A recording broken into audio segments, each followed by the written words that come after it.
Consejos del novelista, de César Hildebrand. No olvido ese día, era 1966.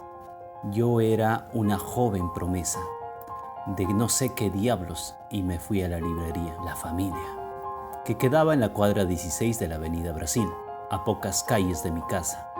Iba a comprar La Casa Verde y estaba emocionado, tan emocionado como lo obtuve cuando leí, estudiando en el Leoncio Prado, todavía, La ciudad y los perros. La verdad es que eso de la quemazón de libros y la condena pública de la novela por el coronel director fueron puras mentiras, publicidad avesada. Claro, nadie podía sospechar en ese momento que ese truco propagandístico había partido de la editorial de Carlos Barral. La ciudad y los perros marcó una frontera en la narrativa peruana. Yo, que era una arrogante garrapata lectora desde los 11 años, me di cuenta al instante de que con ese libro nacía algo nuevo.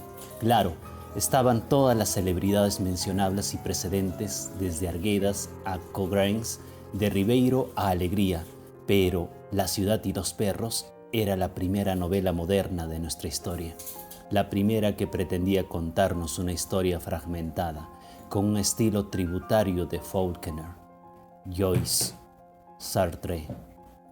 De modo que allí estaba yo aquel mediodía, caminando por la Avenida Brasil, rumbo a casa mientras leía, eludiendo baches y sardineles, transeúntes y charcos, las primeras páginas de La Casa Verde. La seguí leyendo en casa, más catatónico que nunca, dándome tiempo apenas para comer algo, y quedé fascinado.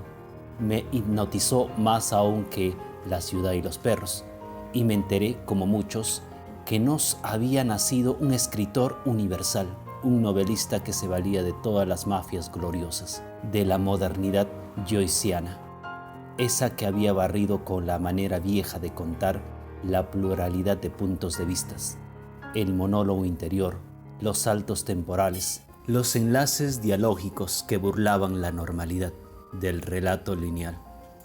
Con La Casa Verde, Vargas Llosa nos entregó páginas de brujo magistral y personajes que no pueden borrarse. ¿Cómo olvidar a Frusia, a Lalita, al arpista, a la chunga, a los inconquistables? ¿Y cómo haríamos para no recordar al esclavo, al jaguar, al teniente Gamboa, al burdel donde Alberto debuta malamente? Luego vino Conversación en la Catedral y la admiración se convirtió en fanatismo. No había duda, estábamos frente al mayor novelista de estas tierras de poetas, ensayistas, aburridos y parlanchines. Recuerdo que una vez le pregunté a Vargas Llosa por qué había elegido ese tono gris para Conversación en la Catedral, y me dijo que la historia que estaba de por medio era tan inverosímil en su sordidez que cualquier artificio literario lo había hecho aún menos creíble. Eso fue en 1969 y Mario era para mi generación más que un faro. Era el Everest que tendríamos como almanaque en nuestras casas hasta el fin de nuestros días.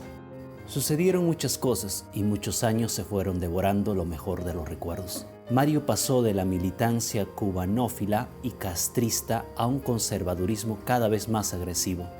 Terminó amando políticamente a Margaret Thatcher, la hija del tendero, la que se alió con Reagan para cambiar el mundo para mal. Echaron abajo un muro, es cierto, pero construyeron decenas de murallas chinas para preservar un sistema que borra a la gente de a pie. Y en cuanto a novelas, con excepción de La guerra del fin del mundo, Mario no escribió nada mayúsculo después. De aquellas 3 primeras obras que lo instalaron de lo más cómodo en la posteridad, pasaron los años como manada de elefantes y entonces llegó 1990.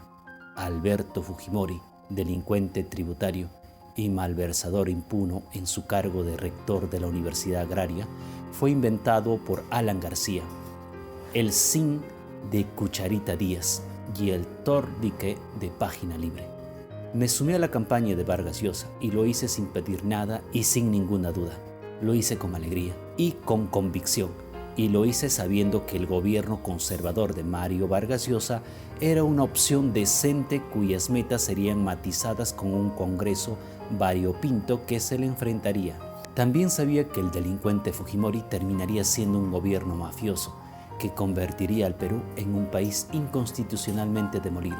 En noviembre de 1991, antes de largarme a España después de que me cerraran todas las puertas en el Perú, anuncié a la agencia EFE que lo que venía era un golpe de Estado. Mario tuvo la generosidad de reconocer mi poco exitoso empeño dedicándome unas líneas superlativas en las memorias que tituló El pez en el agua.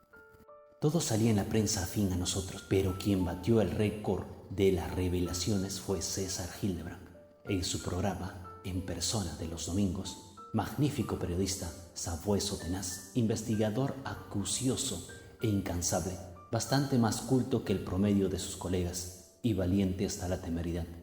Hildebrand es también un hombre de carácter dificilísimo, susceptible y atravilario, cuya independencia le ha granjeado múltiples enemistades y toda clase de querellas con los dueños o directores de las revistas, periódicos y canales en los que les ha tocado trabajar, con todos los cuales rompió, aunque a menudo amistó luego para volver indefectiblemente a romper cada vez que sentía su libertad recortada o en peligro. Esta manera de ser le ha ganado muchos enemigos, desde luego, y al final de cuentas hasta el tener que marcharse del Perú, pero también un prestigio y una garantía de independencia y solvencia moral para opinar y criticar que ningún programa televisivo tuvo antes, ni me temo volverá a tener por mucho tiempo, aunque amigo y bastante próximo a algunos sectores de la izquierda, a los que siempre dio tribuna en sus programas. Hildebrand mostró a lo largo de la campaña de la primera vuelta una clara simpatía por mi candidatura, sin que ello le impidiera desde luego criticarnos a mí y a mis colaboradores cuando lo creía necesario.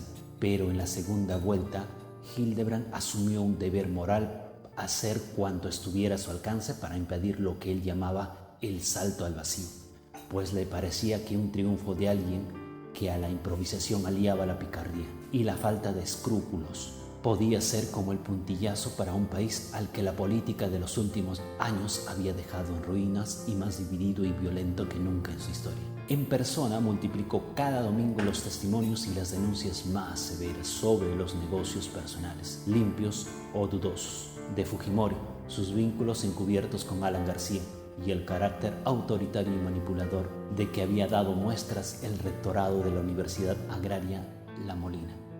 Recuerdo todo esto para demostrar que mi relación con Vargas Llosa tiene larga data y parte, en primer lugar, de mi admiración por sus novelas y de mi convicción en aquel año de 1990 de su solvencia moral. En los últimos años, sin embargo, el escritor que mi generación admiró como a ningún otro se ha pegado con cada vez menos remordimientos a posturas y gestos que ya ni siquiera pertenecen a la derecha clásica. Sus vínculos con lo más rancio del Partido Popular Español, por ejemplo, lo retratan como aliado tácito y ojalá que asqueado de un conservadurismo corrupto vinculado a malos manejos y saqueos diversos de fondos públicos y privados, y su actitud de censurar cualquier intento hereje de cambiar el modelo neoliberal parece asignante el papel de un Elmer Gruñón que, escopeta en mano, defiende el huerto del granjero Milton Friedman de los conejos que amenazan las zanahorias. Ahora quiere Mario Vargas Llosa que votemos por Keiko Fujimori, heredera perfecta del régimen despreciable de su padre. Aspira el novelista que los peruanos elijamos el cuarto Fujimorismo. Sí, el cuarto, si consideramos que el primero fue el de 1990, el segundo de 1995 y el tercero fraudulento del año 2000. ¿Cree Vargas Llosa que Keiko Fujimori cumplirá alguna promesa? ¿Cree que la primera dama de la dictadura será una demócrata cabal? ¿Una presidenta respetuosa de los otros poderes? ¿Una líder que respeta a la prensa que la juzgue o la fiscalía que la investigó hasta descubrir quién era de verdad? ¿Ignora el escritor que Alberto hizo a Keiko a su imagen y semejanza cuando la obligó a traicionar a su madre enferma y a plegarse a su régimen? ¿No sabe el prolífico premio Nobel que Montesinos le entregaba a su candidata favorita $10,000 mensuales salidos del tesoro público? ¿Olvida los millones de dólares que la señora Fujimori recibió de los Romeros y Odebrecht? omite voluntariamente el hecho de que Keiko decidió dar un golpe de Estado congresal el año 2016, cuando anunció que gobernaría a partir de su poder parlamentario. Si Keiko Fujimori desconoció la autoridad presidencial en el 2016, ¿qué nos puede esperar con ella instalada en Palacio? ¿Quiere Vargas Llosa que demos un salto al vacío y nos dirijamos al cuarto Reich del Fujimorismo? Esa opción que él tantas veces comparó con la peor de las plagas que podríamos sufrir. Alguna vez dije por ahí que el camino por el que andaba Vargas Llosa lo iba a conducir a una paradoja. Podría terminar pensando como su padre, Ernesto Vargas Maldonado, ese hombre ultra reaccionario, pro-yanqui hasta el ridículo, a quien temió siempre, a quien odió sin poder evitarlo. A veces la venganza adopta barrocas expresiones.